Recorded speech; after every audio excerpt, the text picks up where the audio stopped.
Hallelujah. Thank you, Jesus. Come on, church. Can we stand up on your feet? Pati po sa ating team online. Hallelujah. Meron po ako sa inyong isi-share na bagong kanta.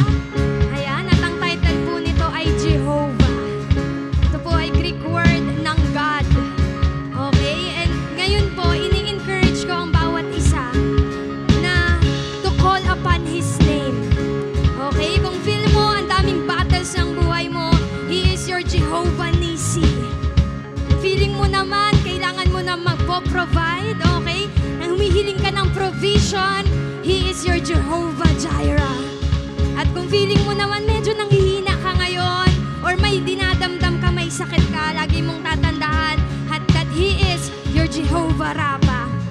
And kung marami kang worries, kung ngayon pumunta ka dito kasi nag-aalala ka sa mga bagay-bagay, gusto kong sabihin sa'yo that He is your Jehovah Shalom.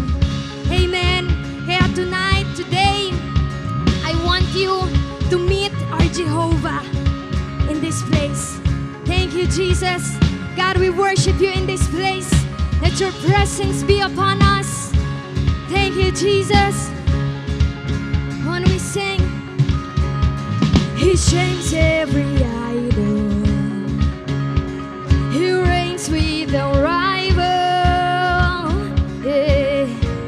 He goes by the name of Jehovah, Jehovah. He speaks into nothing, and darkness goes running. He goes by the name of Jehovah, Jehovah. Come on, you sing. Call the name, call the name, call the name Jehovah. And all our praise, all our praise, all our praise belongs to Him. Come on, church, you worship Him. Thank you, Jesus. You are our Jehovah. Oh. Come on, we sing. His foes will be silenced. He's fighting for Zion. Hallelujah. There's no other God like Jehovah, Jehovah. His arm never tires. His eyes are like fire. There's no other God. There's no other God, other God like Jehovah, Jehovah. Call the name, call the name, call the name Jehovah. And all our praise, all our praise, all our praise belongs to Him. Call the name, come on, your name, call the name of Jesus, Jehovah. And all our praise, all our praise, all our praise belongs to Him. Oh, Jehovah, all the praises belongs to You. Hallelujah. When we declare this song, you sing. Jehovah Nissi, fight your battles. Jehovah Jireh, meet your need. Jehovah Rapha, heal your body. Jehovah Shalom, be your peace. Come on, we declare. Jehovah Nissi, fight your battles. Jehovah Jireh, meet your need. Jehovah Rapha, heal your body. Jehovah Shalom, be your peace. Jehovah Nissi, fight your battles. Jehovah Jireh, meet your need. Jehovah Rapha, heal your body. Jehovah Shalom, be your peace. Come on, for the last time you declare. Jehovah Nissi, fight your battles. Jehovah Jireh, meet your need. Jehovah Rapha, heal your body. Jehovah Shalom.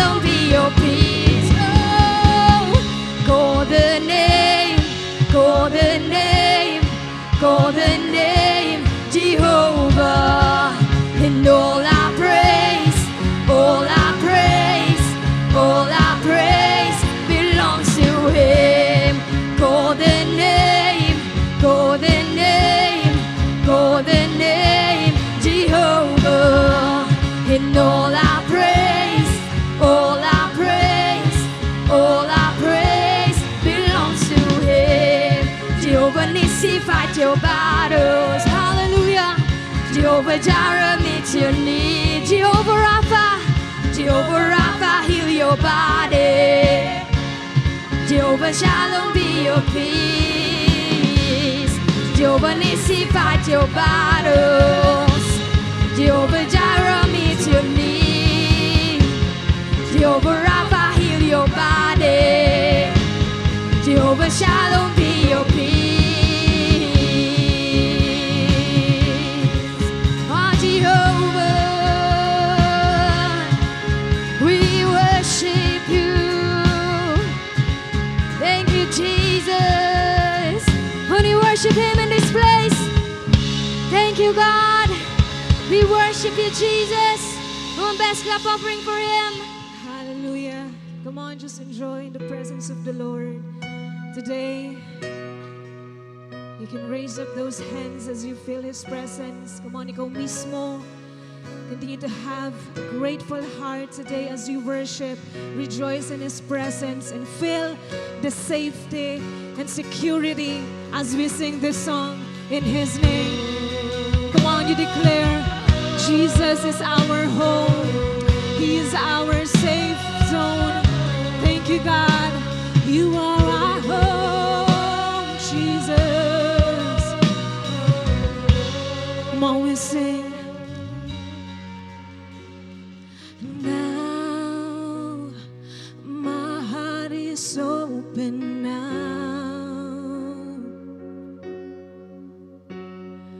Your love advances, breaks my defenses down.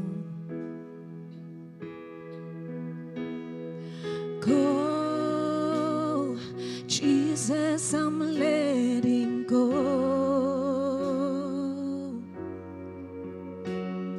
'Cause your grace is greater than every failure now. I'm coming home. I know that I'm home, safe within my Savior's arms, right back where I belong. Come on, we sing home. Oh,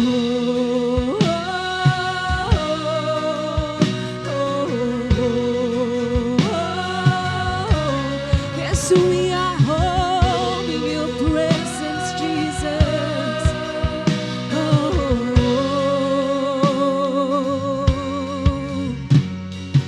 For Father, you broke my fall. 'Cause your mercy found me, wrapped arms around me. I'm coming now. I'm running home. I know that I'm home, safe within my Savior's arms, right back where I belong. Sing home. Yes, we are home. We are forgiven by Jesus, and for that we are safe in your presence. We feel secure in your love. Come on, church, sing it out to Him. Home, home. I know I am home. I'm safe within my Savior. Yes, you are safe in His loving arms. Oh, yes, we are home in you, Jesus. I'm forgiven. Thank you, Lord. Thank you, Lord. I hear heaven's angels sing. Father, you welcome me. Oh, come on, lift your hearts to Him as you feel His loving arms, as you feel His embrace you. Come on, just enjoy. Oh, One more time, come on, we sing. Oh, oh, oh, thank you, Lord. Thank you, Lord, for a loving home in you. Oh, Jesus. Sing, I'm running. Come on, run to his arms. I'm running, running into your arms. I'm running, running into your heart. Your presence is my home. Come on, keep on running into his presence. Oh, yes, God, I'm running, running, heart open wide. Your presence is our home. Lift your voice and sing home, home. I know, yes, Jesus, we know that we're home. We are safe in your arms, God. Right back where I belong. Sing home, home. I'm forgiven. Home. I hear heaven's angels sing. Father, you and come on, church. Keep on singing. You are home, home. I know, I am home in your presence. Thank you, Lord.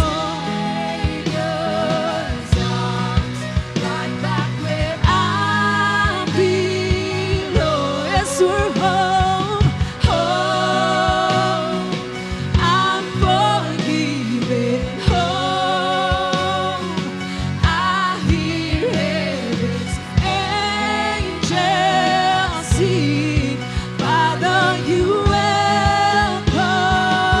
Come on, we sing. I'm running, running. Keep on running to his presence today. Come on, just enjoy his loving presence. Your presence is my home. For the last time, church, I'm running, hands lifted high. I'm running, heart open wide. Your presence is my home. Your presence is our home, Lord. Your presence is. Come on, sing it out to the Lord. His presence is our home. Your presence is our home. Come on, for the last time, we sing home. Home. I know I am home. I'm safe within my Savior's arms. Right back where I belong. Yes, we're home, home. I'm forgiven. Yes, we're home in your presence. Angels sing. You welcome me. Yes, Lord. Thank you, God, for your love. Thank you for welcoming us, this family. Thank you for a home, oh God, that's full of love, unconditional love. Thank you for your forgiveness. Thank you for your presence today. Holy Spirit, be upon us. You are very welcome to move within us and among us. God, we worship you and we are excited for your move, that for you, what you are about to do, Panginoon, sa amin po mga buhay. Individually, katagpuin mo po kami. To you alone be the highest honor, praise, and thanksgiving. This is our prayer in Jesus' name.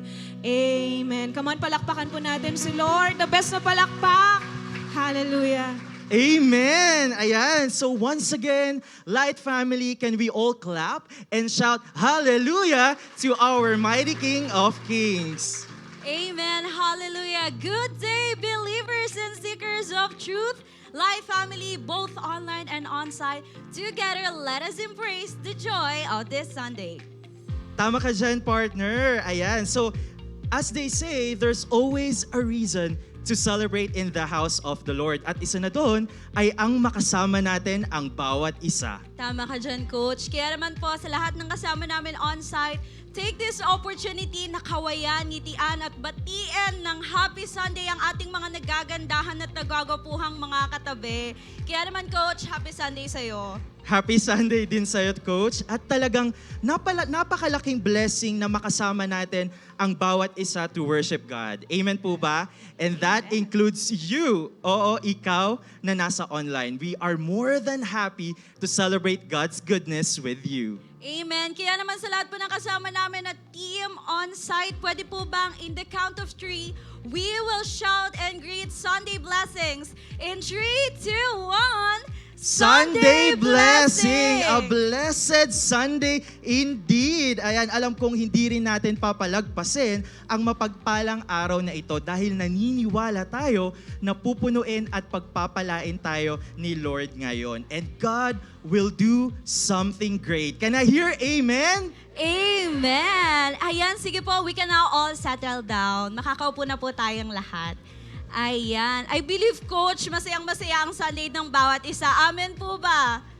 Amen. Kaya naman po, to make it more exciting and happier, we will now move on to our Light News. Ayan, so for our light news, first, we will be having our light retreat preparation this coming October 14. That's Saturday, 7 p.m. of course, here at Light Church Hall. And syempre, kaya may light retreat preparation dahil partner, may pinaghahandaan tayong Light Retreat Batch 42. Ayan, pwede po bang palakpakan natin si Lord? Amen. Ayan, magaganap po ito this coming October 20, Friday, 6 p.m. to 9 p.m. And October 21, Saturday, 8 a.m. to 9 p.m. Dito po yan mismo gaganapin. Wala nang iba kundi sa ating Light Church Hall. Ayan, so reminder na lamang po sa lahat ng mga magla-light retreat ay kailangan po natin umattend ng light retreat preparation for some information and other details. Again po, importante po na maka-attend po tayo ng light retreat preparation. Again, because we have no light retreat preparation, no light retreat policy po tayo. Amen. Thank you so much, Coach. And that's a wrap for our Light News. For more inquiries and details concerning the aforementioned events, you may directly ask your mentor or your network leader. Ayan, so sino po dito excited nang magbalik kay Lord? Amen? Amen. Ayan, so we are now down po sa ating giving time. So to all excited po na magbalik kay Lord, isabay-sabay po nating sabihin, it's giving time. Kaya naman po, let us all learn something about giving from one of our coaches. Ayan, mapagpalang umaga po sa ating lahat. And of course, mapagpalang umaga sa ating online and team on-site. Ayan. Pwede niyo po bang sabihin, it's giving time. Ayan. So may tanong po ako sa inyo. Sino po dito yung nasubukan niya ng bumili ng regalo na worth 100?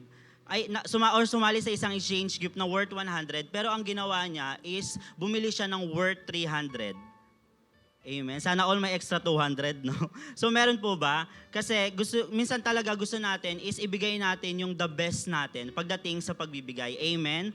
Ayan, alam niyo po, may i-share ako sa inyo ngayong giving natin ngayong umaga na patungkol sa the best. Pwede niyo po bang sabihin the best?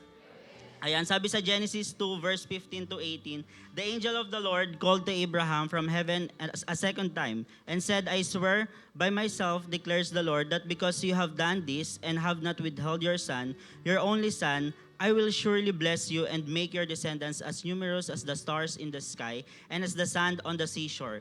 Your descendants will take possession of the cities of their enemies, and through your offspring, all nations on earth will be blessed because you have obeyed me. This is the story po of Abraham and Isaac. Ito yung tinest ni Lord si Abraham na i-offer as a sacrificial lamb si Isaac bilang pagsunod sa kanya. At dito natin makikita ang dalawang important character that Abraham demonstrated in response to the Lord. So ano po ba yung naging character ni Abraham sa pagsunod niya sa Panginoon? Una po, he demonstrated obedience to the Lord. Pwede niyo po bang sabihin obedience?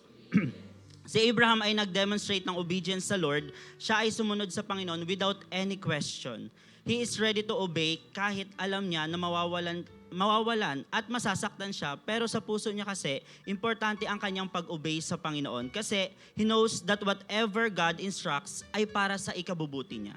So tulad po ni Abraham, my brothers and sisters, obey God kahit minsan masakit ang pagsunod dahil hindi natin naiintindihan ang plans ni Lord. Still, mag-obey po tayo kasi hindi niya tayo ipapahamak. Amen po ba?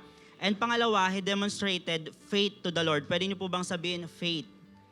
Ayan, masakit para sa kanya ang instruction na ito kasi matagal nilang hinintay ang kaisa-isang anak niya na si Isaac as a promise ni Lord.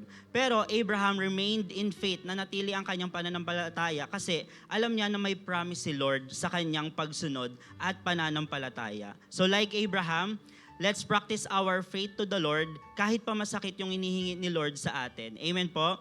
Manatili lang tayo sa faith natin sa Kanya kasi wala naman siyang plano na saktan at ikasisira natin. Pero meron pa siyang promise para sa atin. Amen po? And as a challenge, alam niyo po, this picture of Abraham and Isaac ay isang pagpapakita po ng ginawa ni God the Father para sa atin nang ipadala niya ang kaisa-isa niyang anak, which is Jesus Christ, para magkaroon tayo ng salvation. Kaya po hindi na natin kailangan bayaran ang salvation natin kasi binayaran na ito ni Jesus para sa atin. And even though hindi natin kayang bayaran ang ginawa ni Jesus para magkaroon tayo ng salvation at para hindi na natin pagdaanan ang ipako sa cross. Tayo po ay challenge din na maging faithful at maging obedient din sa ating pagbibigay at pagbabalik. Kasi kung si Lord kaya niyang ibigay ang pinaka-precious Son at the best niya para sa atin, dapat tayo din ay hindi natin wini-withhold ang pagbabalik at pagbibigay natin para sa Diyos. Dapat yung the best ang na-deserve ng Diyos. Pwede niyo po bang sabihin the best? Ayan, una po sa pagbibigay ng ating tithes, yung hindi kinukupit or hindi binabawasan or hindi lang basta-basta tira-tira. Ang pagbibigay ng ating offerings nang walang kasamang maling motibo. Kasi sa ating pagsunod po sa mandato ng Diyos ay nagpapakita ng ating pagkilala sa ginawa ni Lord para sa atin at kung sumusunod ba talaga tayo. At pag-alala sa salvation na binigay sa atin dahil ang pagbibigay ng ating tithes at ang pagbabalik ay fruit or resulta na lamang ng totoong obedience at faith natin kay Lord. Kaya naman po, let's demonstrate obedience. Pwede niyo po bang sabihin obedience? And let's demonstrate faith. Sabihin niyo po, faith. So let's demonstrate obedience and faith sa ating pagbibigay kasi may promise ka kay Lord. Pwede niyo po bang sabihin sa partner niyo, partner? May promise ka kay Lord. Amen. Kaya ang title po natin ay Obedience and Faith na May Promise. Amen po. Ayan, sino po dito excited na magbigay at magbalik sa Panginoon? Amen. Sige po, tatayo po tayong lahat as we prepare our tithes and offerings. Ayan, mananalangin po tayo and let me pray for you.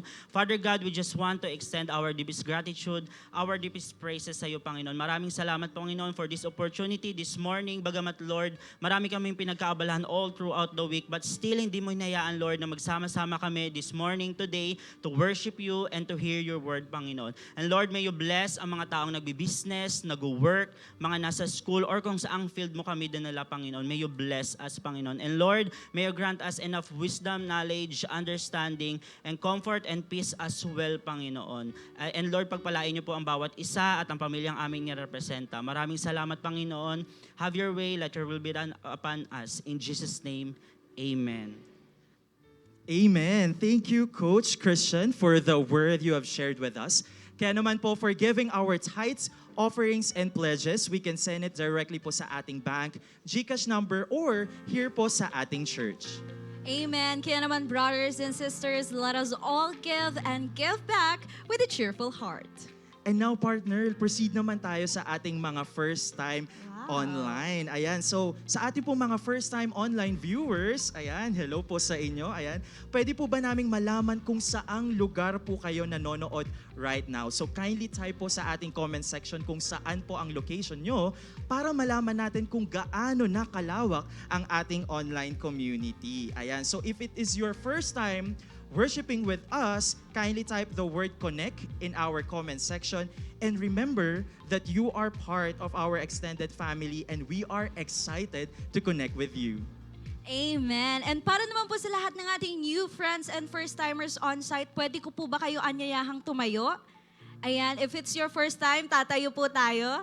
Ayan, wow. Thank you so much po sa ating mga new friends and first-timers.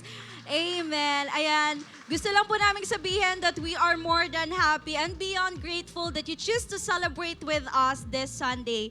Kaya naman po, our consolidation team would love to have the opportunity to talk to you and to meet you sa ating consolidation area right after the celebration. Saglit na saglit lamang po ito, kaya wag po tayong aalis agad-agad. Again, partner, to all our new friends, mapa-online man or on-site, we are excited to meet you and to know more about you. And of course, welcome po sa ating family. Amen. Isa pa nga pong the best sa palakpak para kay Lord. Ayan. Thank you so much. Alright, now for a quick activity lamang po. Sino dito meron siyang cellphone na dala, electronic devices? Pwede po natin tong ilabas. Sige po, as an act of unity, pwede po ba natin ilabas ang ating mga electronic devices? Amen. Salamat na sa naglabas ng kanilang mga devices and cellphones. Ngayon naman po, sabay-sabay po natin itong isa-silent mode. Ayan. So, ginagawa po natin ito na sa gayon ma-avoid po natin ang distraction at makapag-focus po tayo later on sa pakikinig ng Word of God. Amen. I believe, partner, na ready na ang bawat isa, naka-silent na ang mga phones. Ayan. And wag po natin kakalimutan na i-prepare din po natin ang ating mga Bibles, pens, and notebooks to take notes po sa mga lessons po na ibibigay sa atin ni Lord today. Amen. And partner, now I Yes, see a lot partner. of smiley faces in the crowd, which only means that they are excited and now ready. Kaya naman po, let us all prepare our hearts and our minds and give our all-out attention because To deliver the Word of God, let us all welcome Pastora Arnie Arcega.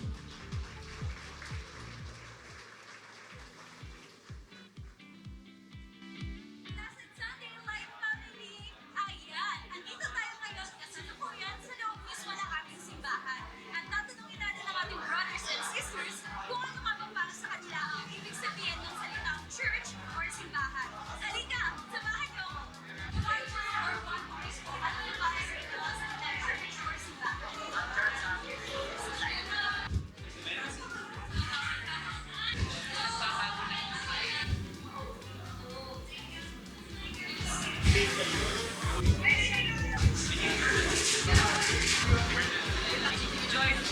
Family, bahay, simbahan, home, o kahit ano pa man yan, alam kong may sagot ka din sa tanong na ito. This is your public kasigahan/kakantuhan tuwing ito, Coach Shanti.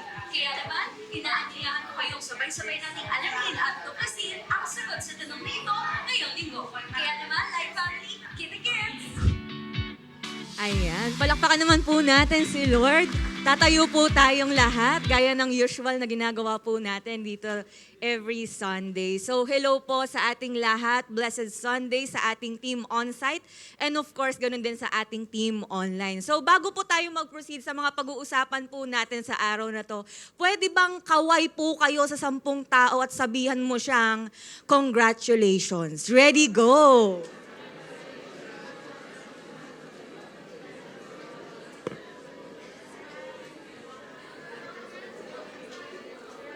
Grabe, mukhang naka-20 yung katabi mo, okay? So, sa pagko-congrats po sa atin. Okay, so bakit po ba tayo nagko-congratulate? Ayan, sinunod niyo po ako, hindi niyo naman po alam bakit tayo nagko-congratulate dyan. Of course, alam niyo po, more than halfway na po tayo sa taon na to na 2023 at nakakatuwa. Sa kabila ng mga pinagdaanan ng katabi mo, nandirito siya ngayon. Amen, palakpakan naman po natin si Lord. Ibig sabihin, matindi ang ginagawa ni Lord sa buhay niya. Amen? Sabi mo sa katabi mo, matindi talaga si Lord. Ayan. Sige po, makakaupo na po tayong lahat. mas lalong gumanda yung ngiti ngayon ng katabi mo kasi na-congratulate mo siya. Okay, so we are in a new month ng ating, of course, new month, ibig sabihin bagong series, tama? Yan po yung nilulook forward po ng katabi mo. Excited po ba tayo doon? Amen. Okay. Kaya nga po, gaya ng dati nating ginagawa, syempre may mga itatanong po muna ako sa bawat isa sa atin. Okay. The question is this. Sino po rito naranasan mo nang magstay or makitulog sa hotel? Parang nalulungkot ata yung katabi mo, hindi pa niya ata na-experience yun. Okay? Or yung iba sa 5-star hotel. Grabe naman. Okay, nagka-calculate na yung katabi mo, magkano ba yun? O yung iba sa condominium. O yung mga pangmayaman talaga, di ba? So, di ba pag nasa ganong rooms po tayo, hindi po tayo agad nagiging comfortable sa pagtulog. Di ba, hindi tayo kaagad, kumbaga parang namamahay. Diba? O kaya, lalo na yung hindi naman sanay yung likod mo sa sobrang lambot, sanay tayo sa papag, diba? Na lumalangit-ngit, yung mga ganun. Sanay tayo sa mga sapin-sapin, yung mga ganun. O kaya, siguro nga, namamahay tayo at hindi lang talaga tayo ganung kasanay sa ganung klaseng room. Tama? Or baka may iba naman sa atin dito nananahimik lang pero sanay naman siya sa mga ganung sosyalin. Bakit? Kasi hindi siya difficult. Ano yung difficult? Hindi siya mahirap. Tama ba? Parang ngayon lang nuggets ng katabi mo. So speaking of rooms, alam niyo po ba, according sa Inspiring Travel Company magazine, mayroon daw pong tinagurian na most amazing hotel rooms in the world. Grabe, no? Check mo nga yung katabi mo, baka nakapunta na siya rito. 7 po sila actually, pero alamin lang natin yung 3 sa kanila, sa most amazing hotel rooms in the world. Una po rito ay ang tinatawag na Jungle Bubble. Jungle Bubble, Anantara Golden Triangle Elephant Camp and Resort, na kapag tatanungin saan ka pupunta, babasahin mo yung buong pangalan niya. Okay, pupunta ako sa Jungle Bubble, Anantara Golden Triangle Elephant Camp and Resort. Ang haba, di ba? So baka JB na lang itawag mo dyan. Actually, ganyan po talaga yung view niyan. Kaya nga Jungle Bubble, obvious na ang guest nila rito ay may chance na magkaroon talaga ng immersive, close to nature experience. Literal na jungle. Ewan ko lang kung makakatulog yan, yung katabi mo pagdating dyan. Kasi may mga elepante, o biruin mo na makakatulog ka ba kapag nasa paligid mo yung mga ganyang kalalaking hayop.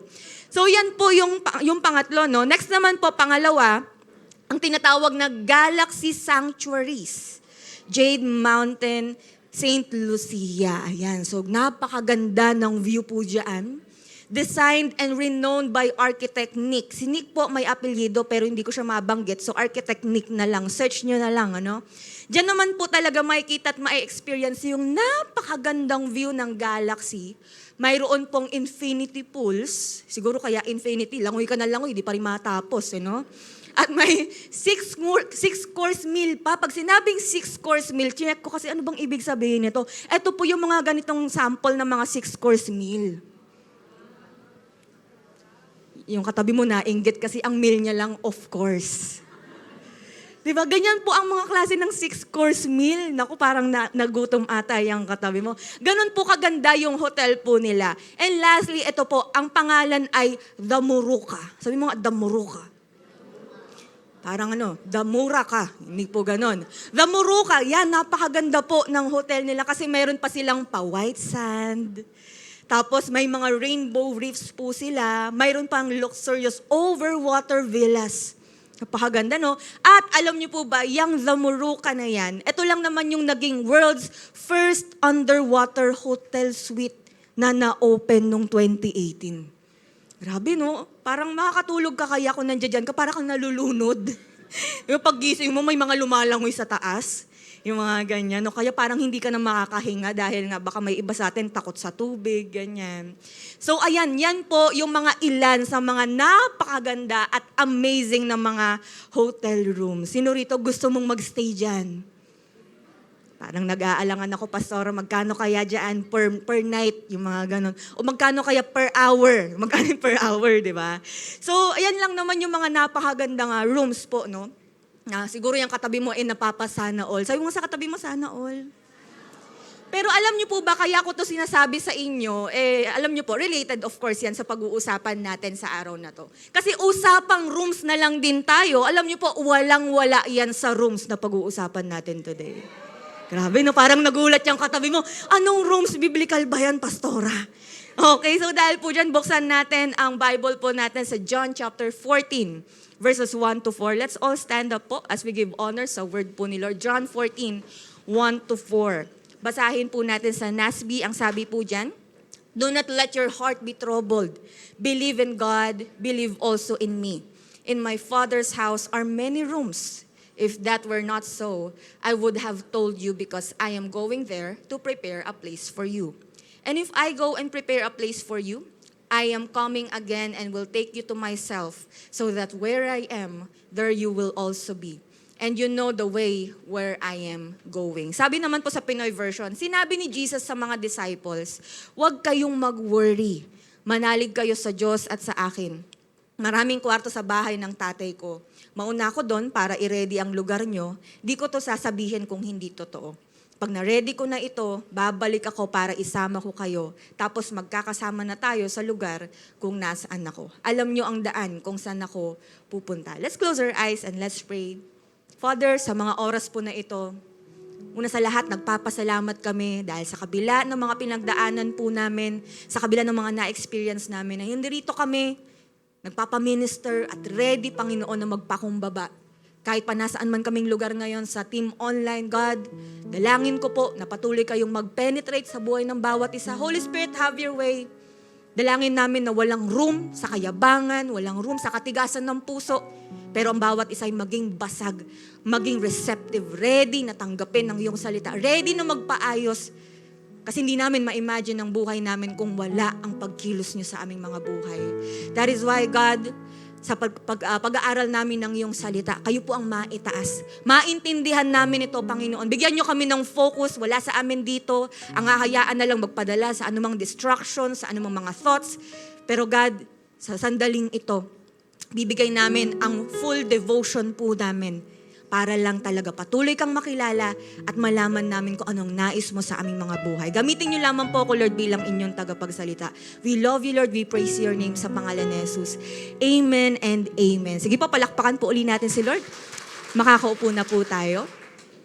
Ayan, so napakaganda po ng word po sa atin ng Panginoon. Amen. So for us to better understand ito pong John chapter 14, verses 1 to 4, ay bakit ba ito yung naging response ng mga disciple ni Jesus sa kanyang mga disciples? Kinakailangan po kasi na malaman muna natin kung bakit siya nauwi sa ganitong sagot sa kanila.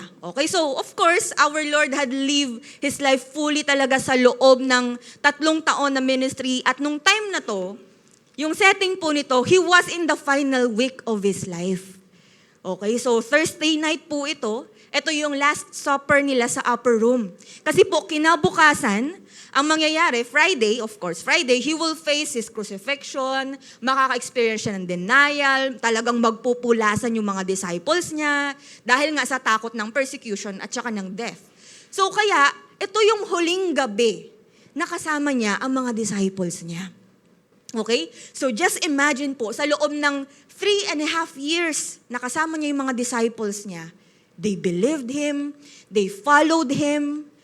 Tapos, ang mangyayari, talagang nagpa-disciple sila under Him.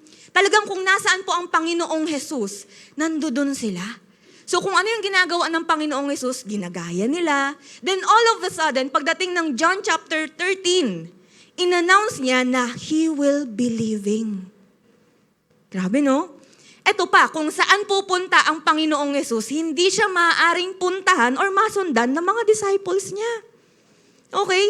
So now, ano po sa tingin ninyo yung magiging reactions ng mga disciples niya rito? Knowing na yung mentor nila na pinagkumitan nila ng buhay, they even left their former lives. Ang ginawa nila, iniwan din nila yung pamilya nila, iniwan din nila yung trabaho nila para lang sundin si Jesus. Tapos yung mentor nila, iiwan sila. Diba? Parang kung tayo yung isa sa mga 12 disciples si Jesus Christ, parang Lord, saan kami pupulutin? Iniwan namin lahat para sundin ka. Iniwan namin lahat para magpa-disciple sa'yo. Yung discipleship po nung panahon nila, as in hindi po gaya ng journey po natin na parang yung iba sa atin, part-time lang, yung mga ganon. Pero may, yung talagang discipleship nila, as in buong buhay nila, susundin na nila si rabbi nila. Tapos biglang sasabihin ni Jesus, I will be leaving. Diba? Kaya nga po, parang kailan lang ang gaganda ng pinagsamahan nila, miracles upon miracles, learnings, of course, and hard teachings mula sa Kanya. May mga practices, promises, signs and wonders, at marami pang iba. So ngayon, si mentor, aalis. Mamamatay at iiwan sila. Kaya obviously, yung mga disciples po niya dito, they were troubled and very anxious. Alam niyo po, napaka-reasonable nito. Hindi natin pwedeng sabihin sa mga disciples nung time na to na nalulungkot talaga sila. Uy, wag ka nga, ano lang yan. May period ka lang, kaya ka ganyan. Uy, wag ka nga, na-emosyon ka masyado. Hindi, napaka-reasonable. Amen? So pagdating sa John 14, eto na. So John 13, sinabi doon kung ano mangyayari kay Jesus. John 14, eto na yung pag-comfort sa kanila ni Jesus. Okay, He told them in John 14:1, do not let your heart be troubled. Believe in God, believe also in me. So by this way, alam niyo po ba, hindi lang ito simpleng comfort mula kay Jesus kasi actually, it's imperative. Pag sinabing imperative, ito ay command na wag daw silang mangamba. Hindi sinabi ni Jesus, nakaka-touch naman kayo. Hindi ganun ang sabi niya, wag kayong mag-worry. It's a command. Sabi niya, maniwala daw sila sa Kanya, sa kung paano naniniwala sila sa Ama. They have to trust Him. Okay? So isn't it amazing po? Si Jesus, syempre, alam niya yung mangyayari sa Kanya. Kumbaga, nilatag niya na nga yung mangyayari sa Kanya sa mga disciples niya, na matindi yung death na ma-experience niya. Tapos, kino-comfort pa niya yung mga disciples. Teka lang, mas matindi itong pagdadaanan ko. Pwede niyang sabihin yun, pero He still comforted them. Kahit pa He was about to suffer death on the cross, He still managed na magbigay ng ganong klaseng comfort. But wait, may kasunod po yung verse 1. Di ba sabi niya, do not let your heart be troubled. Believe in me and believe as you believe in my Father, ganyan. Verse 2, sabi niya, in my Father's house are many rooms. Teka lang, parang, nakita niyo po ba yung picture? The disciples were anxious. Aalis yung mentor nila na si Jesus, di nila masusundan, tapos biglang may pinasok si Jesus na rooms. Parang kung ikaw yung disciple, Lord, hindi ko naman kailangan ng many rooms. Ano yun? Diba? Hindi ba weird? Actually, hindi po weird. Tanungin niyo ako kung bakit. Dahil sa sinabing ito ni Jesus, mahihiwagaan or mamamangha po tayo as His disciples sa ganda ng tinutukoy dito ni Jesus about many rooms. Kaya dito po iikot yung pag-uusapan natin, the wonders behind the many rooms Jesus is assuring us about. Pwede po bang pumalakpak ang mga excited? Amen. Ano ba yung mga dapat nating ikamangha pagdating sa many rooms na sinasabi dito ni Jesus? Number 1, more than a mansion, but a literal home. More than a mansion, but a literal home. Sabi sa verse 2, in my Father's house are many rooms. If that were not so, I would have told you because I am going there to prepare a place for you. So just to clarify this point po, marami po kasi ang mga somehow confused sa pagdating sa part po na ito. Kasi po sa King James Version, it says, in my Father's house are many mansions.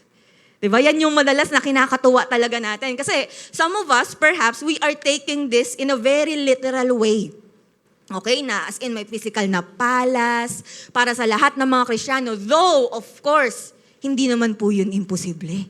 Ay, parang medyo laliwanagan lalo yung katabi ng pastora, hindi yun imposible. So, possible. Diba?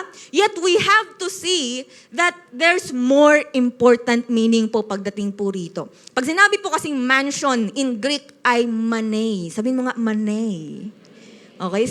It's not about the money. Mga ganun yung katabi mo, yo. Money, ibig sabihin lodging, room, or dwelling place. So, ito nga raw po, ito raw yung mga rooms na to na nasa Father's house, which means physical house or family.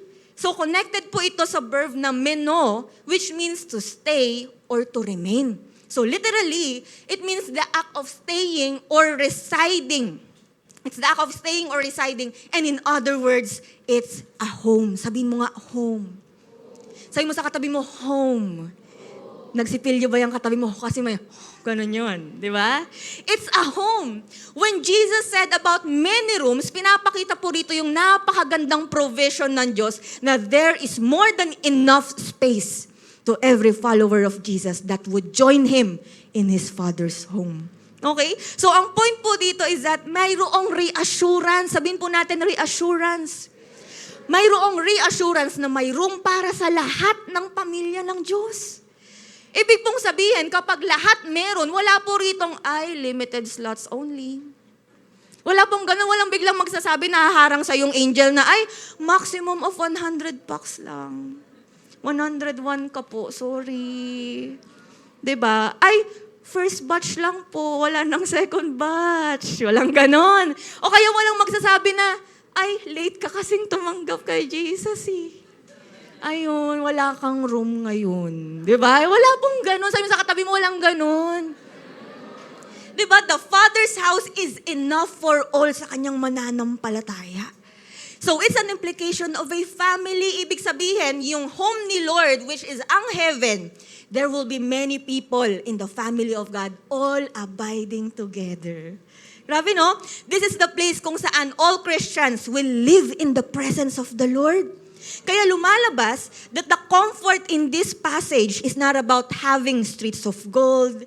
It's not about the beautiful mansion, but about the presence of God being with humanity. About pa rin sa presence ni Lord. So now, hindi naman po masyadong dinetail sa passage po na ito yung ating future dwelling or home in heaven. Okay? Kung may mga puno pa ba doon, may gate pa doon, maaakyat pa ba ng magnanakaw yun, yung mga ganon. May magagandang flooring ba, yung mga ganyan. Hindi po natin alam, hindi naman inelaborate sa passage na to. May mga Tupperwares pa rin ba doon? May mga kapatid ka pa rin ba doon? Di ba may mga hugasin pa rin ba? Naku po, hindi po natin alam. But one thing is for sure, it is our home. Amen? Kaya here's the good news mga kapatid. Sabi mo sa katabi mo, makinig ka maigi. Ano po yung good news na ito? Una, our burdens in life are temporary. Amen? Ang mga burdens or mga iniisip po natin dito ngayon sa mundo, temporary lang yan. Sabi mo sa katabi mo, temporary lang. 2 Corinthians 4:17-18, ang sabi niyan, sandali lang ang mga maliliit na problemang ito. Pero ito ang magbibigay sa amin ng pambihira at walang hanggang kaluwalhatian na mas matimbang pa sa lahat ng mga paghihirap. Kaya nakafocus kami, sabi ni Paul, hindi sa mga bagay na nakikita, kundi sa mga bagay na di nakikita. Kasi hindi naman tumatagal yung nakikita, pero yung di nakikita, yun ang tatagal ng walang hanggan. Amen? Sige po, palakpakan po natin si Lord.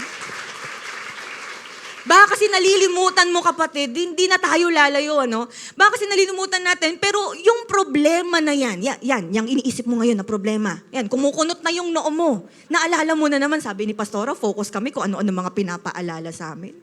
Yung iniisip mo na yan, pwedeng bills yan, di ba? Pwedeng sakit yan, struggles mo yan, trabaho, business, problema sa pag-aaral, sa tao, sa pamilya. Lahat saglit lang to. Sabi mo sa katabi mo, saglit lang to. Amen? Ba't parang may narinig ako, saglit ka lang? Iba po yun ha, iba yun. Tanungin niyo po ako kung bakit.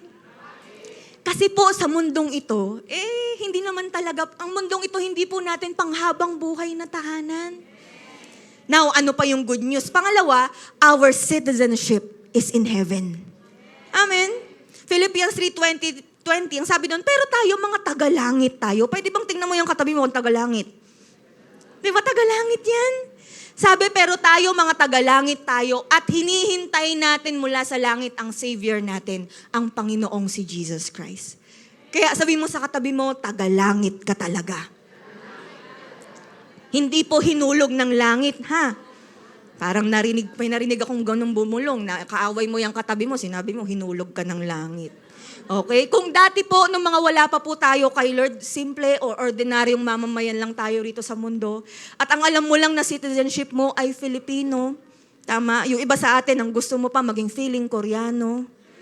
Feeling Oppa, yung mga ganon. Pero tayo mga Kristiyano, tagalangit po tayo. Amen po ba? Ibig sabihin, tagalangit, hindi tagalait. Ibig sabihin, panglangit at hindi pangpangit. Amen po ba? Tingnan mo ulit yung katabi mo. Tagalangit yan. Amen? Palakpakan naman natin si Lord. Parang sabi ng katabi mo, pangpangit. Hindi, panglangit. Okay, so yun po yung number 1. Pangalawa at panghuli naman pong wonder behind sa many rooms that Jesus is assuring us about. Pangalawa, more than a home, but an eternal union. Amen? Sabi mo nga, eternal union.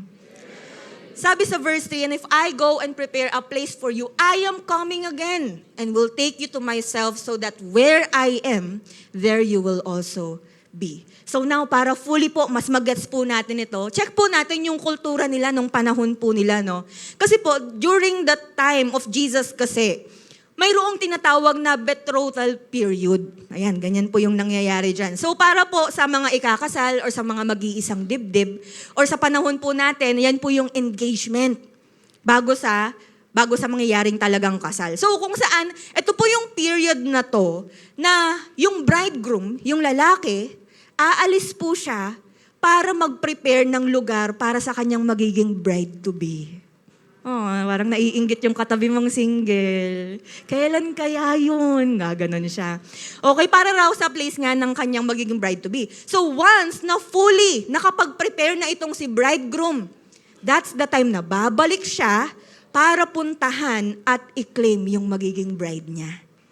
Ganda, no? Kaya nung sinabi po ni Jesus na, and if I go and prepare a place for you, ito po ang similar language na tinutukoy ni Jesus sa mga disciples niya. He is telling His disciples that He is preparing a place for them to be together and He will return. Para siyang bridegroom sa isang bride at ano yung bride niya? Yun ang simbahan. Amen. Kaya babalik siya. Sabi mo sa katabi mo, babalik siya. Sabi mo sa kabila, hindi yung ex mo, ha? Okay? Of course, hindi po ito, baka kasi ang naiisip ng katabi mo, hindi po to literally na kaya po need umalis ni Jesus kasi or mag-ascend sa langit dahil kailangan niya ng matitinding pagtitibag sa langit, ha? Baka iniisip po ninyo, construction worker po ngayon ang Panginoong Hesus. Hindi po ganon. Dahil figuratively speaking, ang task po niya about construction ng rooms ng disciples niya, sa langit nangyari na po yan 2,000 plus years ago. Okay? Ito po ay sa pamagitan ng pagkakatawang tao ng Panginoong Hesus, betrayal, crucifixion, exaltation, kaya't naging possible para sa mga disciples niya yung pananahan sa presensya ng Diyos. Amen? Kaya yung pag-depart niya sa kanila, yung pagkamatay at muli niyang pagkabuhay, yung pag-ascend po ng Panginoong Hesus, yung pag-akyat niya sa langit, talagang para sa kanilang benefit, para sa completion ng salvation. Amen? At hindi po natatapos ang lahat ng yun kasi Jesus is assuring His disciples about His return. Sabi niya, babalik ako para isama ko kayo, tapos magkakasama na tayo sa lugar kung nasaan ako. Dahil darating yung time, sooner or later, mangyayari yung great gathering ng kanyang mga disciples at the end of the age. Amen? At hanggang ngayon, in our present time, hanggang ngayon, we are still waiting sa pagbabalik niya. Amen po ba? Revelation 22:12, behold, I am coming soon. Sabi mo sa katabi mo, soon. Kaya malinaw po na ang hindi lang talaga literal na home yung tinutukoy natin dito, pero higit pa doon. And that is being united or being in union with Jesus. Amen? Kasi tandaan, makinig po maigi, heaven is heaven because Jesus is there. Aanin po natin ang langit, aanin natin yung ganda nito kung wala naman si Lord na inaasam natin doon. Aanin natin yung maganda, o ano yung maganda sa home kung wala naman mismo yung dapat nakasama natin sa home. Amen? Kaya kung usaping langit man lang nawa po, yung pinag-e-excitan talaga ng katabi mo, hindi lang yung mga gold. Parang kasing sinasabi ng katabi, Pastora, doon na lang talaga ako magkakaroon ng gold sa langit. 18 karat, mga ganun ka pa. Diba? Minsan kasi yun yung kinaka-excitan natin, na baka may mindset tayo, baka mailako mo pa. Di ba baka maisanla mo pa doon, pangkabuhayan mo sa langit, yung gano'n. Hindi po nawa yung mga angels, yung mga iniisip natin dito na pinaka-kinaka-excited natin. Of course, nawa ang Panginoong Jesus. Amen? Doon ka nakakanta ng Till I see you face to face. Iyak-iyak ka na doon, di ba? Kasi hindi mo na masaulo. Yung mga ganon. Kaya kung usaping langit man lang, nawa yun ang pinaka-excited ka. Pwede po bang pumalakpak lahat ng mga excited? This is my question po to every one of us. My question is this: have you ever come to a point na noon, okay ka naman, wala ka namang problema, pero parang may kulang? Kulang pa ng problema. O kaya okay ka naman sa family, okay ka rin naman financially, dami mong savings eh, di ba? Okay naman sa relationship, meron ka namang business, okay naman yung grades mo sa school, or performance mo sa work, pabibo nga yung katabi mo eh, di ba? Pero bakit parang may kulang? Tapos sooner you found out na ang kulang pala na yun si Jesus. So ibig pong sabihin, without Jesus, nothing makes sense. So just imagine, totoo pala na time will soon come na yung mga ginagawa po natin ngayon bilang mga Kristiyano, it will soon make sense. Yung pagde-devotion mo, it will soon make sense. Yung pananalangin mo, pagsamba mo, pagsaserve mo, nako, lahat yon, it will make sense. Kasi at the end of this race, sa dulo ng lahat ng ito, ang union natin with Jesus Christ, hindi na siya temporary but eternally. Amen? Are we amazed po sa mga natutunan natin? Palakpakan naman po natin si Lord. Now, to conclude po, ano po uli yung wonders behind the many rooms that Jesus is assuring us about? Una po, it's more than a mansion, but a literal home. At pangalawa, it's more than a home, but an eternal union. Now, I want us to check po on the last part of the of our key verse sa John 14:4. Nang sabi doon, and you know the way where I am going. Sabihin po natin, no. Ang no po dyan is more than what we know about no. Kasi mula po yan sa Greek word na aido. Sabi mo nga, aido. Diba? Yan, ibig sabihin yan, be aware, behold, consider, or perceive. So in other words, it is to see with physical eyes as it naturally bridges to the metaphorical sense. Ito po yung klase ng seeing that comes to knowing. Nakita, ibig sabihin, nakita raw ho nila literal sa sarili nilang mga mata that would be enough para makakita sila mentally at spiritually.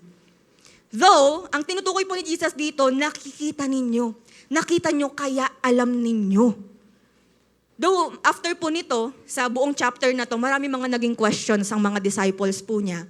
Na after niyang sabihin ito, maraming mga tanong na, for example, saan talaga siya pupunta, ganyan. Kaya sa chapter na to, lumabas na rin yung paliwanag ni Jesus na, I am the way, the truth, and the life. Okay? But at the end of it, Jesus is confident to say that they know. Bakit? Kasi they are His disciples. His disciples know Him and He knows His disciples. Amen? Kaya po darating yung time, may mga tatawag po kay Jesus na Lord, pero hindi naman pala niya kilala. Matthew 7:21-23, not everyone who says to me, Lord, Lord, will enter the kingdom of heaven.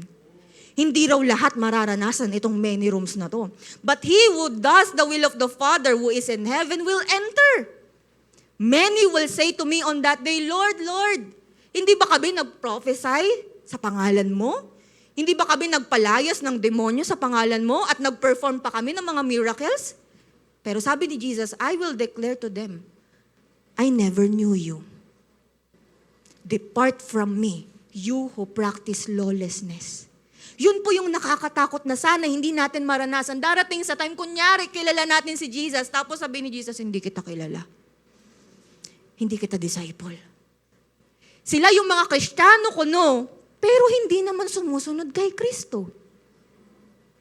Sila yung mga disciple ko, no, pero hanggang ngayon, ang nasusunod pa rin yung pagiging makamundo. Sila yung mga hindi naniniwala at nakalimot na sa wonders about many rooms at sa assurance ng muling pagbabalik ng Panginoong Hesus para sa mga followers niya. That is why, Light Church, let's be different. Sabi mo sa katabi mo, maging iba ka. Kaya po i-evaluate po natin ang ating mga sarili. Amen. Wag tayong papayag na sa muling pagbabalik ng Panginoong Hesus, yan po ang maririnig natin mula sa Kanya. Amen. Patunayan natin we are really His followers. That is why ang ibig pong sabihin nito, kung sinasabi mong kay Lord ka, number one, as Christians, be hopeful. We are not home yet. Sabi mo sa katabi mo, hindi pa. Maging hopeful po tayo, we are not home yet. Listen to me po. By just thinking yung literal na bahay po natin ngayon. Taas po ang kamay ng mga may bahay. Nakakalungkot po, bakit parang iilan? Saan po kayo nanggagaling? Lahat naman po tayo may mga bahay. Kahit anumang bahay yan, bahay pa rin yan. Okay? Ito po, di ba kapag nasa work po tayo, especially sa mga nag-work po sa atin, kapag nasa office ka or nasa trabaho ka, you are looking forward na matapos yung duty mo kasi alam mong sa bahay makakapagpahinga ka rin. Or sa mga nag-aaral, di ba? Sa mga nasa school, after class, alam mong may uuwian kang bahay. Sa mga magulang, kahit pa anong labas mo, ano pang mga ginagawa mo sa labas, uuwi ka pa rin sa bahay. Ewan ko lang sa mga tatay. Joke lang. Kung tatay yung katabi mo, hindi ikaw yon. Okay, parang sama na ho ng tingin ng tatay ko. Hindi, joke lang. Ayun, so, alam niyo po yun, kasi, di ba may mindset po tayo na mayroon tayong mauuwi ang bahay. Kaya nga wala sa atin, bigla-bigla na lang mag-overnight sa school. Ay, dito na ako matutulog, maglalatag na lang ako, yung mga ganun. Wala naman bigla-bigla na lang matutulog sa work or doon talaga mag-overnight or even sa palengke, yung mga magulang. Wala, di ba? Kasi may home ka naman. So now, sino ho rito? The question is this. Ito talaga yung point ko. Sino po rito? Alam mong Kristiyano ka at sinasabi mo na citizen ka ng heaven. Parang duda na ho kayo. Sayang naman po, ang dami ko nang sinabi, nagdududa pa kayo. Taas po ang kamay, be confident, sinasabi mong tagalangit ako. Sige nga po, gusto ko pa makita. Ayan, sabi mo sa katabi mo, tagalangit ka. Sabi mo sa kabila, ako rin. Ayan, confident na ho tayo, mga tagalangit ho tayo. Amen po ba? Sure po kayo dyan. Ayan, makinig ho maigi. Kung sigurado kang panglangit ka, dahil alam mong doon ang home mo, yun ang totoo na bahay mo. The question is this.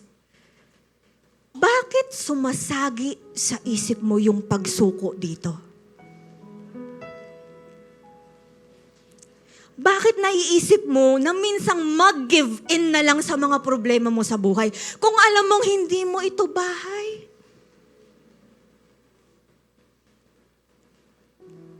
Bakit may mga thoughts ka na ine-entertain about quitting sa journey mo or even sa buhay mo rito kung alam mo na hindi ka naman taga rito? Amen? Hindi naman ito yung home mo. Kaya ang tanong, bakit may pagsuko? Bakit may pagbitaw? Na minsan kumakanta ka pa, gusto ko nang bumitaw. Mga ganun ka. Pag bumibirit ka pa kasi pagod na pagod ka na.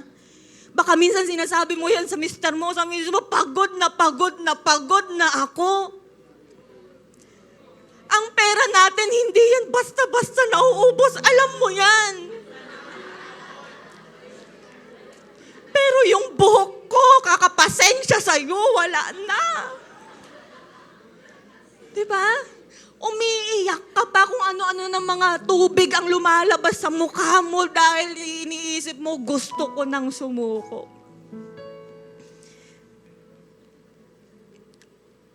Hindi naman natin to home. Minsan sinasabi mo, ayoko na sa earth. Gumaganong ka pa. Ayoko na sa buhay na to. You are not home yet. That means, hindi pa tapos ang laban. For example na lang, picture po natin to. Imagine po natin, ang isang sundalo na nasa kasalukuyang laban. As in, nasa battlefield. May nakita po ba kayong sundalo na ikipagbarilan tapos lahat na ikipagbarilan talaga, yung iba, pinoproteksyonan yung mga buhay ng iba. Tapos may isa nag-chill lang. Mga ganun pa. Tagal naman ito. Yung iba, alam mo yun, yung iba talagang lumalaban. Pero wala namang isang sundalo na during labanan nagwo-walk out. Ay, ayoko ka na. Totohanan pala to. Akala ko joke-joke lang.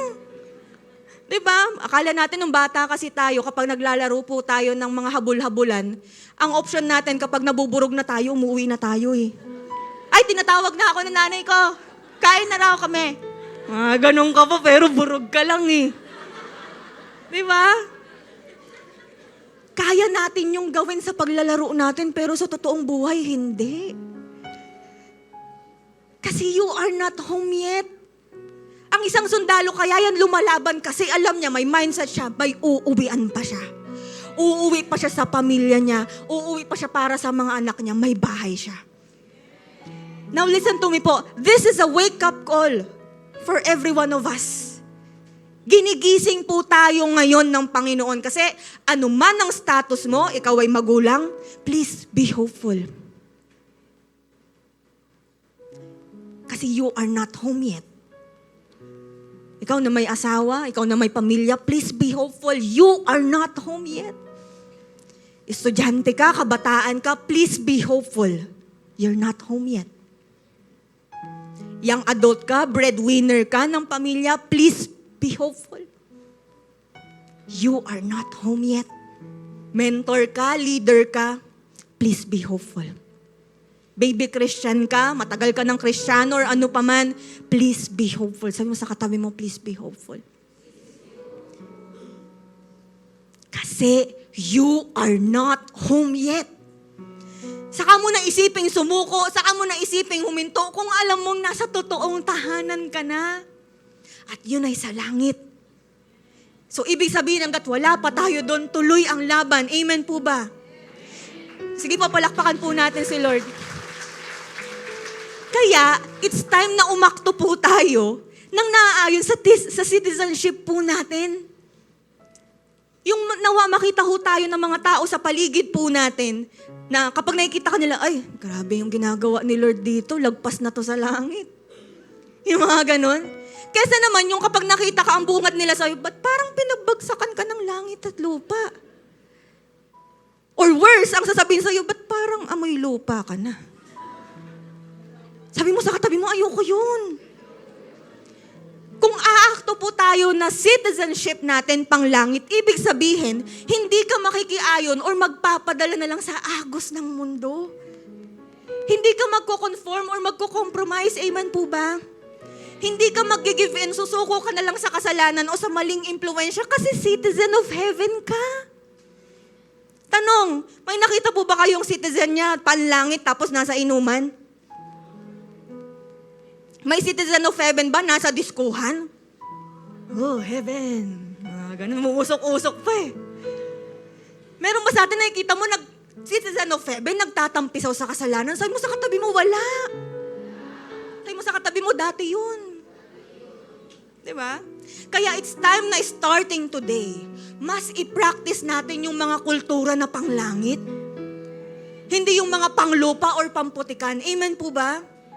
That is why, habang nabubuhay po tayo, hanggat may oras pa tayo dito sa mundong to, please lang kapatid, matutong lumaban at dumepende sa lakas mula kay Lord. Gaya po ng assurance ni Jesus sa kanyang mga disciples noon, this is also His way of reminding you to believe in Him and to trust Him. Sabi nga ni Jesus, hindi ko naman to sasabihin kung hindi totoo. Mukha bang nagbibiro si Jesus dito? Nakakatakot naman kung nakacircle po tayo kay Jesus noon. Mga disciples, isa tayo sa mga disciples yun. Tapos sabi ni Jesus, babalik ako at kukunin ko kayo. Ikaw yung isa sa mga nagdududa. Gumaganong-ganong ka pa. Sabi mo sa katabi mo, niwala ka. At sabi mo sa katabi mo, friend, mag-iba ka na ng ruta. Yung panglangit na. Amen, palakpakan po natin si Lord. Yun po yung una na gagawin po natin as Christians, be hopeful, we are not home yet. Pangalawa at panghuli, as a church, be an open house. God's not done yet. Bilang simbahan, maging open house po tayo kasi hindi pa tapos si Lord. Ibig sabihin, as a church, hindi po natin to gagawin na exclusive lang para sa atin. Na tipong tayo-tayo na lang. Hindi po natin to pinagdadamutan or ipagkakait sa mga wala pang relasyon sa Panginoon na tipong kapag may magtanong, saan ka nag-church? Secret. Kami-kami lang. Di ka pwede doon, ma-OP ka. Hindi nga saan nga. Bakit ko sasabihin maghanap ka ng church mo? Kanya-kanya tayo rito. Mga ganun ka pa. Hindi mo pagdadamot ang simbahan natin sa lahat. Amen po ba? Hanggat hindi pa bumabalik ang Panginoong Yesus, hindi rin tayo titigil sa pagsunod sa Kanya. Hanggat hindi rin po tayo titigil sa pag-reach out, pag-win at pag-make disciples para sa Kanya. Kasi habang hinihintay natin yung pagbabalik niya, ipagpapatuloy natin yung Great Commission.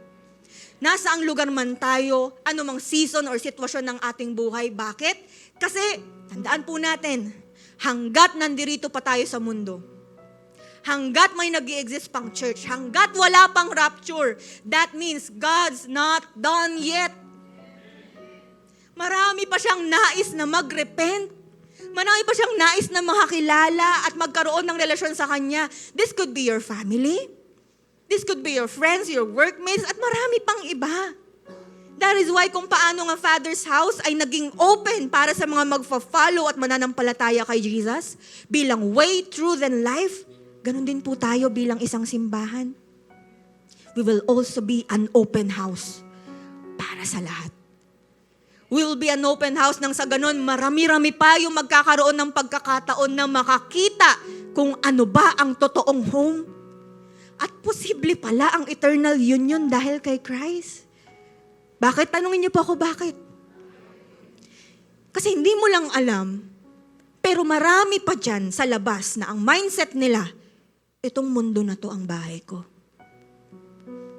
They thought that there will be no life after their life on earth. May iba pa sa atin dito, kapag namatay niya, ang iniisip niya, mag-reincarnate siya at magiging langgam.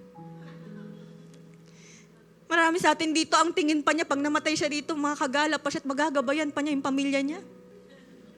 Marami sa atin dito, niisip niya, magiging paru-paro siya someday.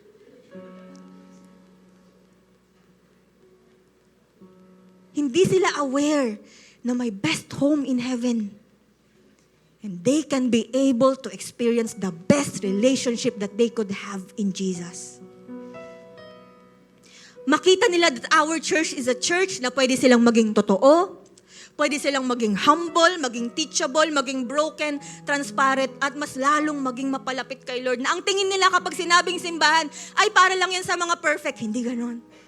Para yan sa mga may sakit. Para yan sa mga hindi okay. Para yan sa mga magpapaayos. Para yan sa mga worst cases. Para yan sa mga papatay na spiritually. Welcome ang lahat sa simbahang to.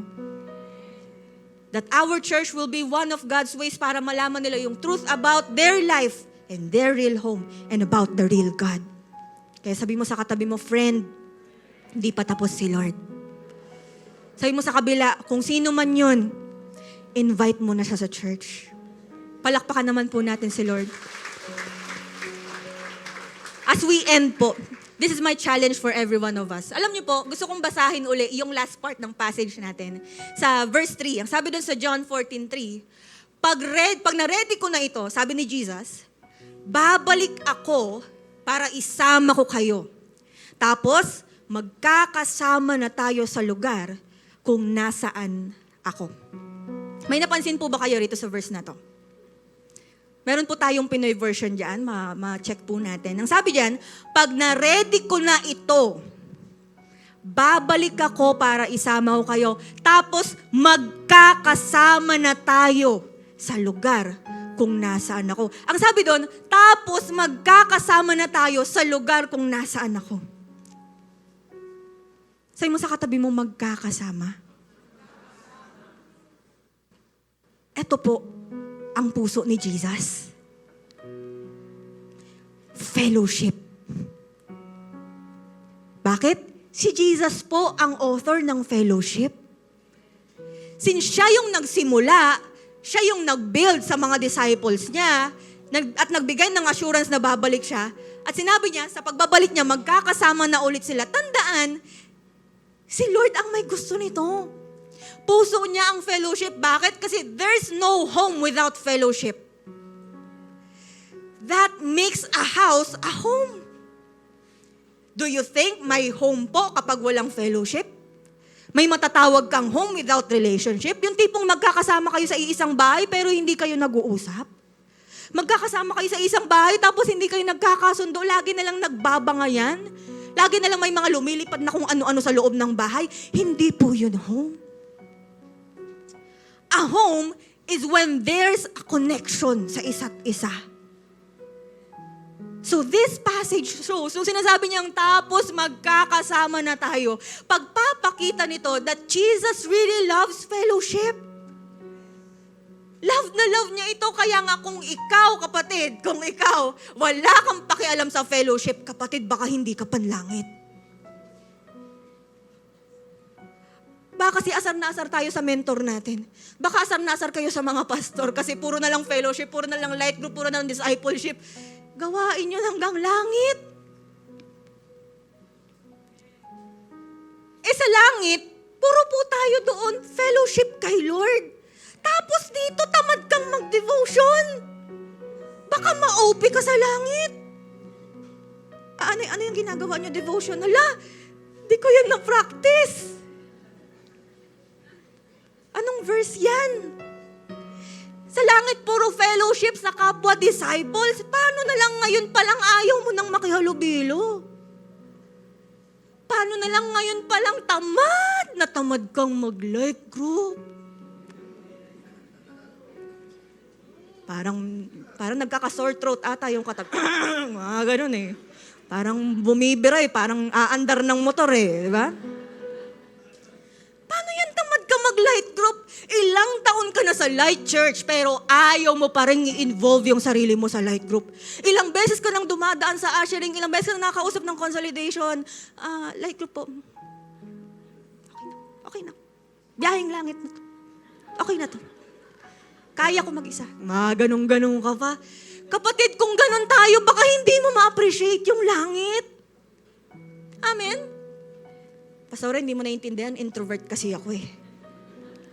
I'm shy. Kapatid, anuman ang personalities natin or upbringing sa atin, tandaan, you are created and made by God to have a relationship and fellowship with Him. Pastora, sa akin kasi mas okay ang online. Kapatid, ang online light group natin, para yan sa mga may sakit. Para yan sa mga inaalaga ang may sakit or nasa malayo talaga, okay? Para sa mga online natin, check natin kung tagasan kayo, ha?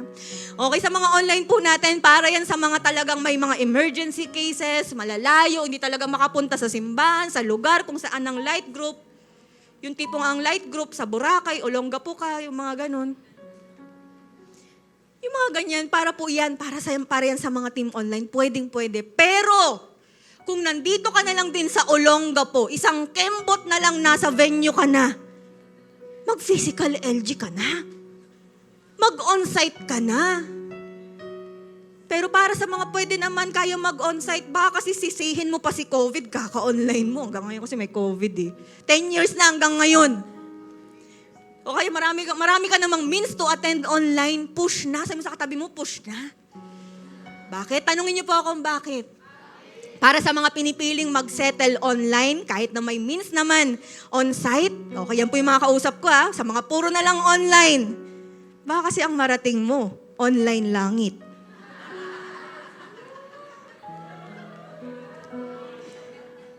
Diba? Magugulat ka. Pag namatay ka, ang nakikita mo, malaking screen. Sabihin sa'yo ng Lord, ayan, nakaka-online mo. Tamang view lang. Maganda-ganda naman yung pixel niyan. Diba? Ang hirap pag mapuntahan mo online langit. Sabi mo sa katabi, mag-onsite ka. Amen? Kaya may assurance si Jesus sa ating lahat. Babalik siya para makasama natin siya. Mahalaga sa kanya yung fellowship, kaya sana bigyang halaga mo rin. I-priority mo, amen ba? Gustuhin mo, as in after ng service na to, kung ikaw yung tamang-tama na sa topic na to, guluhin mo na, sabunutan mo na yung consolidation, sasama na ako, ayoko sa online langit. Tama na, lagi na lang ako yung pinagchichismisan sa church. Hindi na matapos-tapos yung topic kasi alam kong ako naman yung hindi nagla-live group na yon. Sino mo yung katabi mo? Hindi siya yon. Diba? Mahalin natin ang fellowship. Mahalin natin ang pagde-devotion. Mahalin natin yung ginagawa natin sa isa't isa, yung pag-meet natin. Because you are for a relationship and fellowship with Him and with His family. Amen. Marami po ba tayong natutunan? Palakpakan po natin si Lord. Tatayo po tayong lahat. Let's stand up. And everyone, let's close our eyes. Sa mga oras na to, alam ko there's something na kinoconvict sa atin ngayon ng Panginoon. Personally, alam mo kung ano yung mga dapat na ilapit or idulog natin ngayon sa Panginoon. Pero sa atin dito, alam mo na hindi okay yung puso mo. Bakit? Kasi ngayon mo lang na-realize, ngayon ka lang nagising sa katotohanan na hindi ka pang mundo. Baka dumating sa time, mas minamahal mo na ngayon ang mundo. Mas ine-enjoy mo na ngayon yung pleasures of this world. Mas ine-enjoy mo na yung pleasures ng kasalanan. Mas ine-enjoy mo na ngayon yung pleasure ng pagiging ikaw lang, pagiging Diyos ng sarili mo. But I wanna tell you, kapatid, kung ngayon, sinasabi mo that you're a Christian, you're a follower of Christ, starting today, bakit hindi mo ngayon, hindi ka ngayon maging broken before God? Manghingi ka ng kapatawaran. It's time to repent before God. Paayos tayo ng puso ngayon. Because you know na may mga nagawa tayong pagkukulang sa Panginoon. At dumating sa time na parang naisip natin, it's okay nang mag-settle dito. Pero we are wrong. Dahil mali tayo. Bakit? Kasi sa totoo lang, the truth is this, you are a citizen of heaven. Kung sinasabi mo ngayon pa lang na you are for God, you're a follower of Jesus, it's time na i-embrace mo yung identity na yan. At sabihin mo ngayon sa Panginoon, Lord, I am for you. I am your follower. Disciple mo ko. Pagpapatuloy ako sa iyo.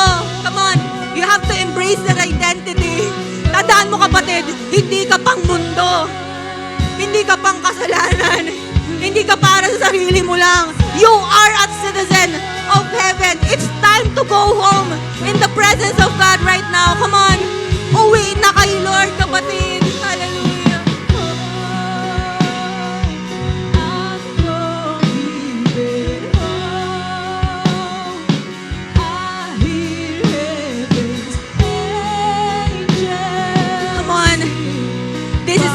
This is the grace of God right now. He is touching your heart right now. Balik sa presensya ng Panginoon. Balik sa totoong identity mo. Panglangit ka, kapatid. Commit yourself sa mga kultura ng panglangit. Commit yourself sa kultura ng totoong Kristiyano at disciple ng Panginoon. Hallelujah.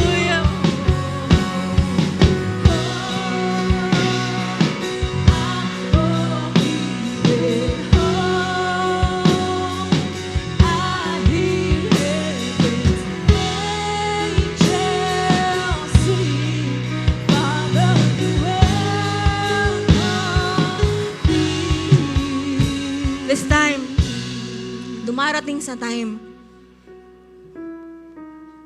feeling mo pasuko ka na sa buhay. Some of us here, first time mo, gusto mo na i-recommit ang sarili mo sa Panginoon. Ang nais mo, magkaroon ka talaga ng reassurance that starting today, ang citizenship mo ay sa langit. At alam mong hindi ka pang imperno. Alam mong hindi ka pang dito lang sa mundo. At ang nais mo, magkaroon ng magandang simula sa relasyon mo sa Panginoon. That you are looking forward to this eternal union with Christ. Bakit hindi mo ako samahan sa panalangin? Sabihin mo ito with all your heart. Sabihin mo, Panginoon, patawarin niyo po ako sa aking mga naging kasalanan. Magmula nang ako'y nagkaisip hanggang sa mga oras na ito. Naniniwala ako na kayo'y nagkatawang tao, pinako sa krus, namatay, nilibing, at nabuhay muli para sa aking kaligtasan. Tinatanggap kita bilang aking Panginoon at tagapagligtas. Hallelujah. Taas natin ang ating mga kamay sa Panginoon. Magkaroon ka ngayon ng personal na pakikipag-usap ngayon sa Diyos. Starting today, i-commit mo ngayon yung sarili mo. Magkakaroon ng ayusan ng lifestyle ngayon. Magkakaroon ng ayusan ng mindset ngayon. Magkakaroon ng ayusan ng puso ngayon. Magkakaroon sa ating iba sa atin, magkakaroon ng U-turn, magkakaroon ng ibang ruta. Kasi akala niya dito lang iikot sa mundo ang buhay niya. Akala niya iikot ang buhay niya sa pera, sa mga material na bagay, sa tao. Pero let me tell you this, kapatid, always be reminded sa totoong citizenship mo at ikaw ay panglangit. Come on, continue to worship God right now. Taas mo ngayon ang iyong mga kamay. Deserve ng Lord ngayon yung patuloy na paglapit mo sa Diyos. Ngayon pa lang, praktisin mo na yung pagiging malapit mo ngayon sa Panginoon. Come on.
We are home, Lord. Safe within my Savior's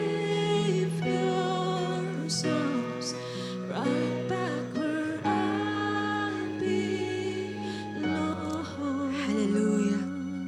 Sa mga oras na ito, habang patuloy kang sumasamba ngayon sa Panginoon, just remain in the atmosphere of worship. Habang inaabot sa atin ang tinapay at ang saro, patuloy mong sambahin ngayon ang Panginoon. Hallelujah. Patuloy mong kausapin ngayon ang Panginoon. Just be grateful that you are now home dahil sa presensya ngayon ng Panginoon. Hallelujah.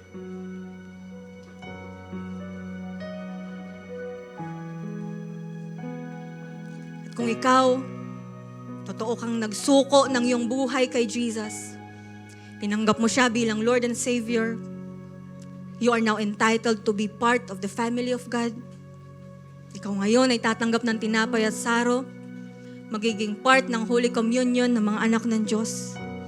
Kung sinuko mo ang iyong buhay kay Jesus, nag-decide ka na from now on siya na maglilid ng iyong buhay at hindi na ikaw, ikaw ay tinatawag na anak ng Diyos, ng kanyang pamilya. At this time, ready natin ang ating tinapay at ang saro. Tas natin ang tinapay at ang saro. Salamatan natin si Lord God. Salamat. Nilagay mo kami to be part of your family. Salamat, O Diyos, sa iyong buhay na pinagkaloob mo sa amin. Salamat sa tinapay na to that symbolizes your body. Sinaktan, sinugatan, sa iyong sugat kami nagsipaggaling. Salamat din, Lord, sa inumin na to that symbolizes your blood, that washes away your sins. Without the shedding of the blood, there's no remission of sins. And Lord, sa ginagawa naming ito, inaalala namin yung pagdating mo sa aming mga buhay. Inako mong aming mga kasalanan dun sa krus. Ikaw ay namatay, nilibing, nabuhay muli. Umakyat sa langit at muling babalik para kami sunduin. Salamat, O Diyos. We do this in remembrance of you. Bless the cup. bless the bread. In Jesus' name, amen. Kainin po natin ang tinapay.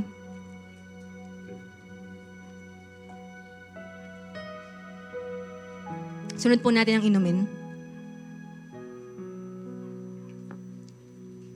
Taas po natin ang ating mga kamay. Pasalamatan po natin si Lord. God, maraming salamat po sa pagkakataon na ito na pagministeryohan po ninyo. Salamat, God, dahil kami na-remind sa kung anong identity namin, sa kung sino kami, na meron pala kaming nilulook forward sa muli mong pagbabalik.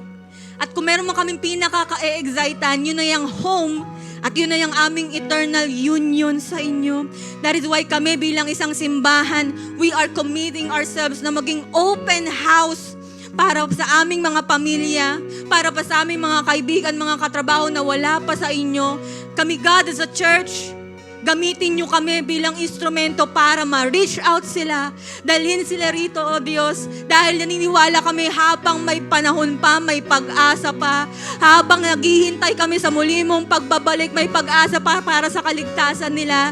That is why kami, bilang mga anak mo, Panginoon, ang simbahan na to ay magiging open house para sa pamilya at para sa mga wala pa sa iyo, O Diyos. Maraming salamat, Lord. We love you. We praise your name. Palakpakan po natin si Lord. This time po, tingin po kayo dito sa harap. That is why po, ito rin yung panimula ng ating series po ngayon. Sino po rito excited ka sa gagawin ng Lord sa bagong month po na ito? Kung saan we will learn more about sa kung ano po ang ating church. Ano bang dapat na magiging kultura natin? Ano ba yung dapat na maging actions natin as we go on sa ating journey bilang kanyang mga disciples? At syempre, to define who we really are as a church, as Light Church. Kaya po, after nating ma-build in attitude and in altitude, we're still on the challenge sa ating faith promise. Kasabay po nun yung pananalangin natin na matapos ang building natin. Pero after po nito, after ng building up, magkakaroon na ng open house. And that is our series for the whole month of October because we believe na ang church po natin ito ay magiging open for His kingdom, more for His glory. Amen? Palakpakan po natin si Lord. So there's a reason po to celebrate. Hallelujah. Thank you, Jesus. Thank you for your wonderful word for today. Oh, let's worship Him. Let's give Him all the glory and honor in this place. Thank you, Jesus. Sa mga habol po na kanilang tithes and offering, dito na lang po sa harapan sa basket. Come on, we sing.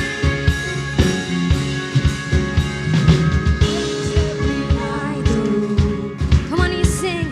He reigns with a rival. Yeah. He goes by the name of Jehovah, Jehovah. He speaks into nothing, and darkness goes running.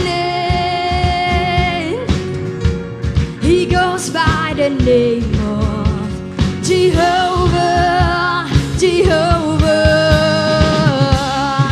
Call the name, call the name, call the name, Jehovah. And all our praise, all our praise, all our praise belongs to Him.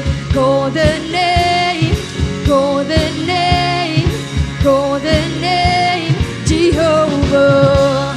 And all our praise, all our praise, all our praise belongs to Him. Hallelujah. Palakpakan po natin si Lord muli. The best offering po ng clap natin. Amen. Marami po ba tayo natutunan? Are we challenged na mas lalo po talagang magpatuloy sa Panginoon? Amen. Taas po natin ang ating mga kamay. Ngayon, pasalamatan natin si Lord. God, maraming salamat po. Pagkakataon na to for your grace, for your word, for ministering to us. Salamat sa kapatawaran mo. Salamat, Panginoon, sa pagkakataon na to na patuloy na sumunod at magpatuloy po sa inyo. Salamat, God, sa buhay ng mga anak mo pong ito na patuloy, Lord God, na nagpupursige para talagang mas lalong maging mapalapit po sa inyo, Panginoon.